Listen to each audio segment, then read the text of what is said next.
Hello, my dear students. Again, I, Sivraj Singh Best, English lecturer, SIC Jeti Almora. Welcome you to this English online class. My dear students, today we will discuss about the last poem of your English poetry section, and the name of this poem is Aunt Jennifer's Tigers. So, my dear students, it is a very important poem for your examination point of view also, and it is a very beautiful poem composed by Andron Rich. So before we start this poem, my dear students, we will discuss about the biodata of the poet and the significance of the title of this poem, Aunt Jennifer's Tigers. Aunt Jennifer's Tigers, my dear student, आप समझ रहे होंगे कि aunt means चाची होता है और Jennifer is the name of the character. तो जेनिफर उस कैरेक्टर का नाम है। तो आंट जेनिफर के बाघ, टाइगर्स कहते हैं हम लोग। इट्स अ वाइल्ड कैट, जंगली जो बिल्ली होती है जिसको बाघ कहा जाता है।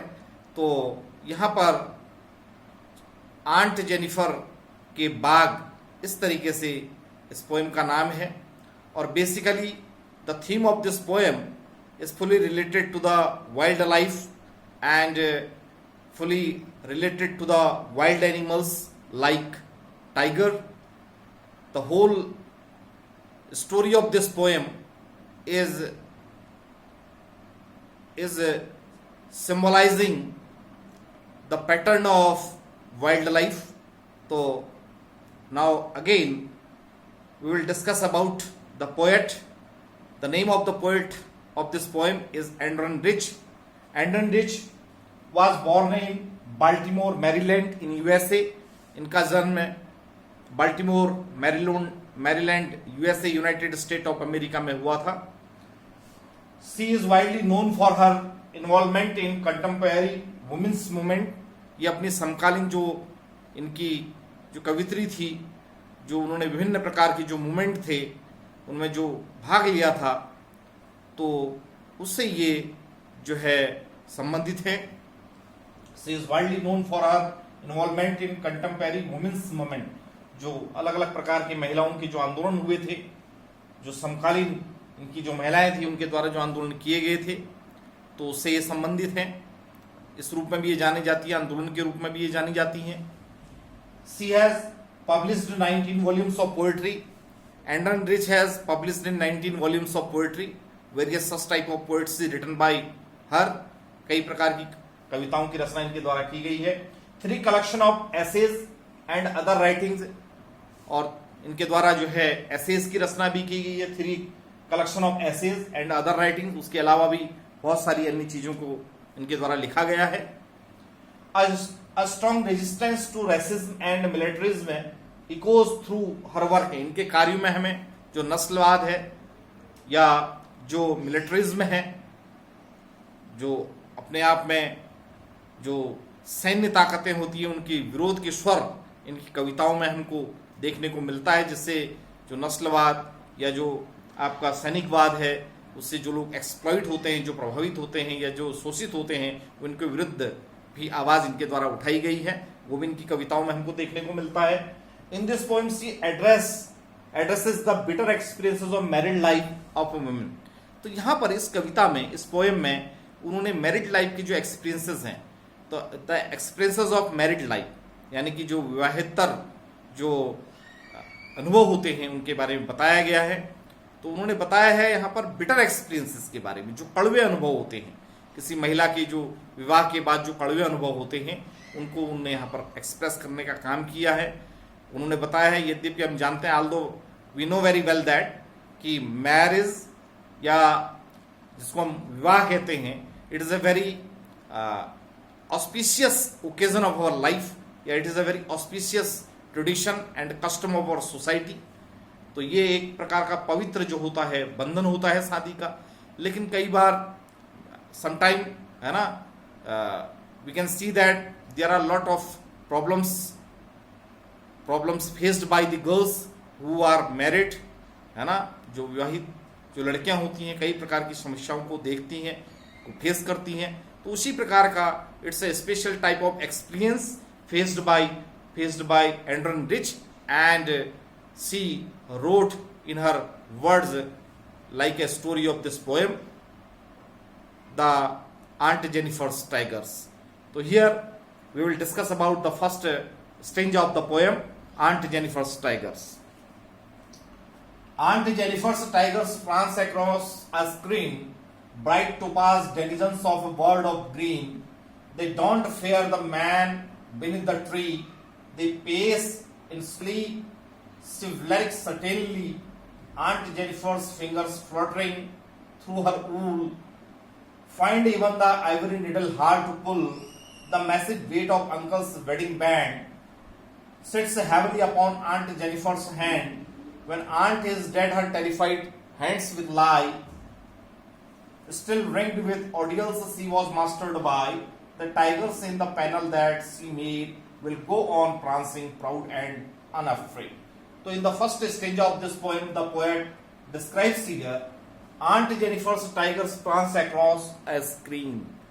So my dear students, in the first stanza of this poem, Aunt Jennifer is knitting a woolen sweater. वो एक वूलन का, यानी कि आप जानते हैं वूलन मीन्स ऊन का एक स्वेटर बन रही थी. तो in the front panel of her sweater she is drawing, she is making a tiger's structure. तो उस पैनल के बाहरी फर्स्ट पैनल में वो एक बाघ का चित्र बना रही थी. किसके द्वारा? बाय द ऊल, ऊन के द्वारा चित्र बना रही थी, यानी कि निटिंग बाय ऊल, ऊल के द्वारा वो बन रही थी. एक पैनल में एक चित्र बना रही थी बाघ का. तो यहां पर वो कहती हैं aunt Jennifer's tiger prance across a screen. Screen का मतलब जो पर्दा है या जो बाहरी पैनल है, आउटर साइड पैनल है जो स्वेटर का, उसमें वो बना रही थी. और टाइगर्स प्रांस, और उसे जब वो बाघ बना रही थी, when she was making the sweater and draw various type of tigers, various अलग अलग प्रकार के बाघों को जब बना रही थी, तो they were prancing across the panel. They were prancing across the panel means to say that now here my dear students, the tigers are jumping highly, the tigers are moving freely, moving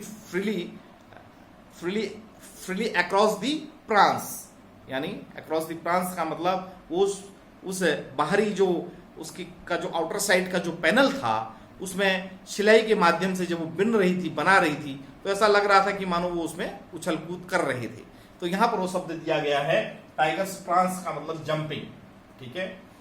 bright topaz denizens of a world of green. ये किस तरीके के?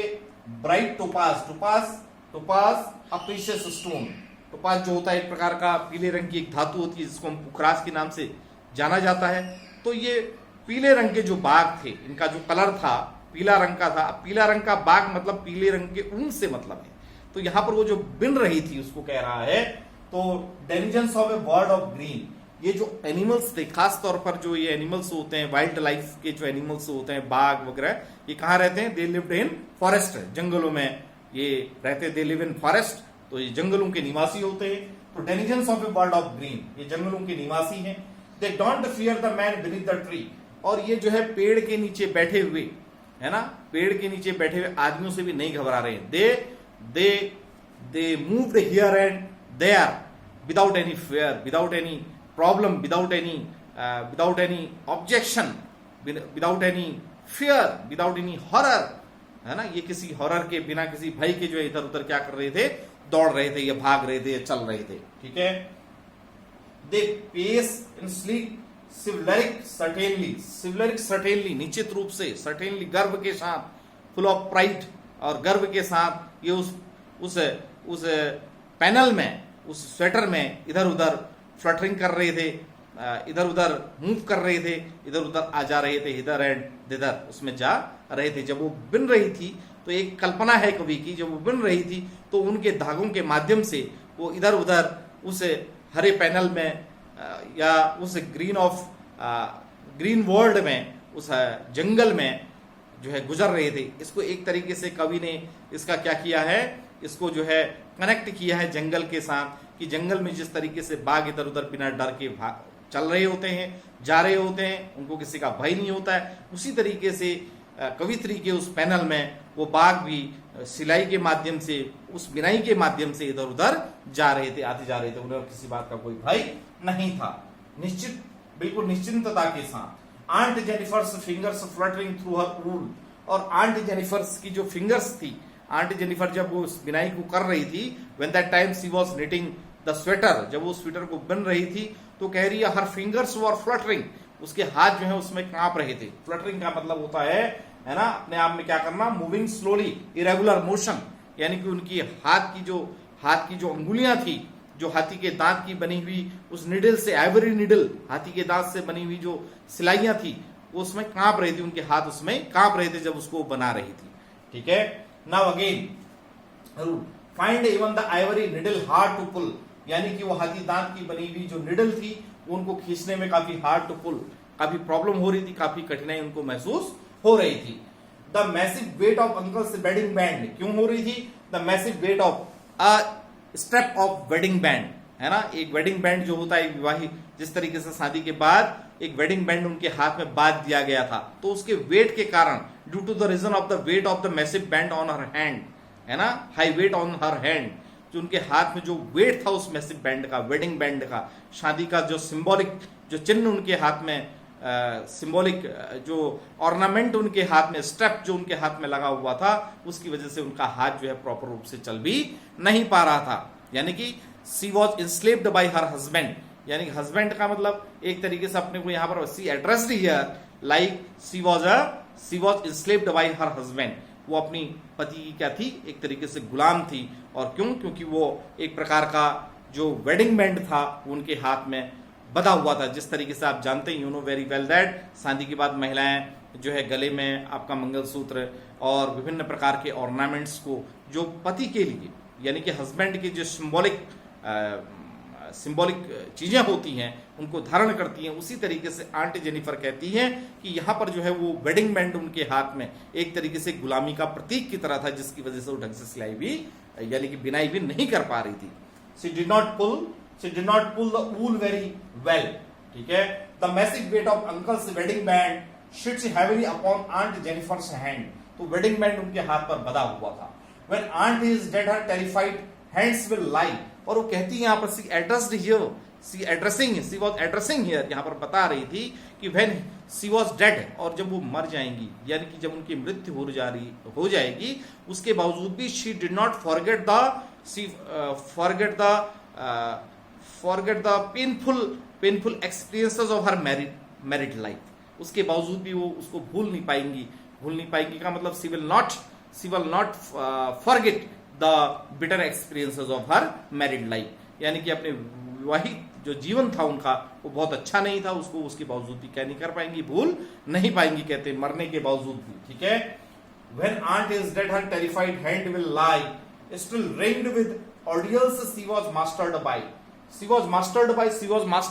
हर husband, यानी कि उसको she was under controlled by her husband, she was not free, है ना, तो वो फ्री नहीं है, और वो मरने के बावजूद भी अपने हस्बैंड के द्वारा वो दासी रहेगी, और उसके बावजूद, मरने के बावजूद भी वो इस वेट को या इस दर्द को, इस शादी के इस बिटर एक्सपीरियंस को क्या नहीं कर पाएगी, भूल नहीं पाएगी। ठीक है, ringed with ordeals she was mastered. Ringed with ordeals का मतलब विभिन्न प्रकार के जो कड़वे अनुभव थे। Ringed with ordeals various such type of bitter experiences faced by हर।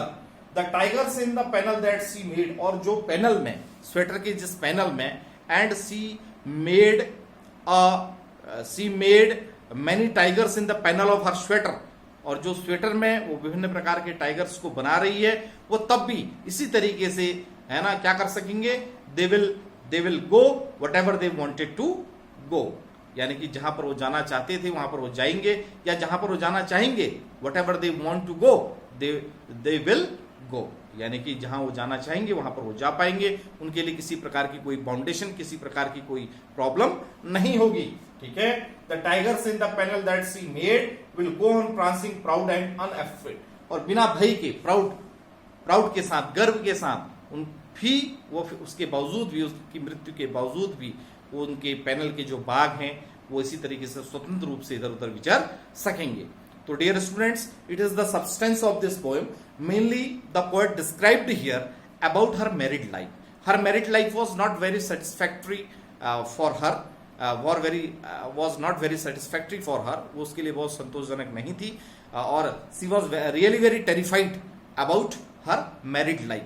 वो अपनी शादी से काफी ज्यादा भयभीत थी, क्योंकि because she was mastered by her husband, है ना, वो अपने हस्बैंड के द्वारा अंडर कंट्रोल उसको किया गया था। बहुत सारी बाउंडेशंस, many बाउंडेशंस bounded by her husband, कई सारी उसके हस्बैंड ने उसके ऊपर जो है बाउंडेशन लगा रखी थी, जिसकी वजह से पोएटेस जो थी, जेनिफर जो होती है, वो कहती है कि मैं परेशान हूं, I am really very terrified with the bitter experiences of my life, bitter experiences of my married life. और everybody who is a lady, और जो कोई भी महिला है, she must be opposed this such type of tradition and she must protect against of it. तो वो कहती हैं कि जो है, जो महिलाएं होती हैं, उनको इस प्रकार के कष्टों को या इस प्रकार की जो समस्याएं होती हैं, जो उनके ऊपर लाद दी जाती हैं, जो प्रॉब्लम्स उनके ऊपर लाद दी जाती हैं, उसका उन्हें प्रोटेस्ट करना चाहिए। Should be protest against of the exploitation, है ना, उस शोषण के विरुद्ध उनको क्या करना चाहिए, आवाज उठाना चाहिए। मेनली यहाँ पर इसी बात को बताना चाह रही है। वो कहती है टाइगर से क्या है, tigers is the symbol of energy, tigers is the symbol of enthusiasm, tigers is the symbol of power. तो टाइगर जो होता है, बाघ जो होता है, पावर का प्रतीक, सामर्थ्य का, ऊर्जा का प्रतीक होता है।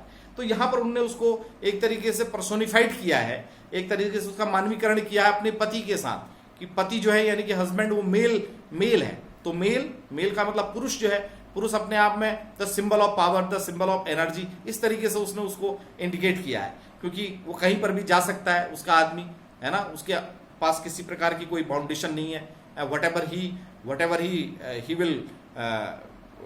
he will go, जहां पर वो जाना चाहेगा, he will go, वो चला जाएगा, है ना, उसके ऊपर किसी प्रकार की कोई बाउंडेशन नहीं है। लेकिन as a lady, as a women, she can't, वो नहीं कर सकती है, वो ना अपने मन से आ सकती है, ना अपने मन से जा सकती है। तो एक प्रकार की पीड़ा को जो है, वो पोएटेस के द्वारा यहाँ पर बताया गया है। उसने बताया है कि वह अपने मन से कोई भी काम को नहीं कर सकती है, और उसको क्या किया गया है, एक तरीके से बांध दिया गया है विभिन्न प्रकार के ऑर्नामेंट्स के द्वारा, ऑडियल्स के द्वारा, विभिन्न प्रकार के एक्सपीरियंसेस के द्वारा, ऐसे कड़वे अनुभवों के द्वारा, जिससे कि वो अपनी बात को भी क्या नहीं कर सकते। She is not able to express his views, she did not able to express his thoughts, है ना, क्या नहीं कर सकती है, उसको अपना वो जो है बता नहीं सकती है और एक्सप्रेस नहीं कर पाती है। तो यहाँ पर वो कहती है कि प्रत्येक महिला को, every women who is married, जो भी महिला जो है, वुमेन जो मैरिड है, अगर उसके ऊपर इस प्रकार की कोई प्रॉब्लम है, किसी प्रकार का इस प्रकार का कष्ट है, तो सी मस्ट बी अपोज, उसको क्या करना चाहिए, इसका अपोज करना चाहिए, है ना। And the society must be guard of the women, must be careful about the women's experiences, women's pain, women's bitter experiences, everybody must feel it, प्रत्येक को इसको क्या करना चाहिए, महसूस करना चाहिए।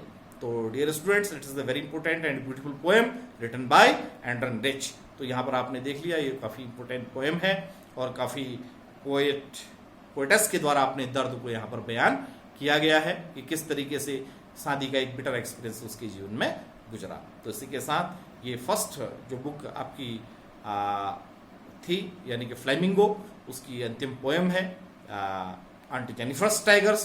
तो आपको पहली किताब आपकी बुक समाप्त होती है, और कल से अब हम आपकी सेकेंड बुक विस्टास को शुरू करेंगे। तो मुझे उम्मीद है आप घर में इसको कार्य को पूरा करेंगे, और करने के बाद जब भी ये स्कूल आपका रीओपन होगा, तो I will check your copy and I will check your homework. तो be safe in your home, ठीक है, अपने घरों में सुरक्षित रहिए और अपनी पढ़ाई को करते रहिए। Thank you very much, thanks so much.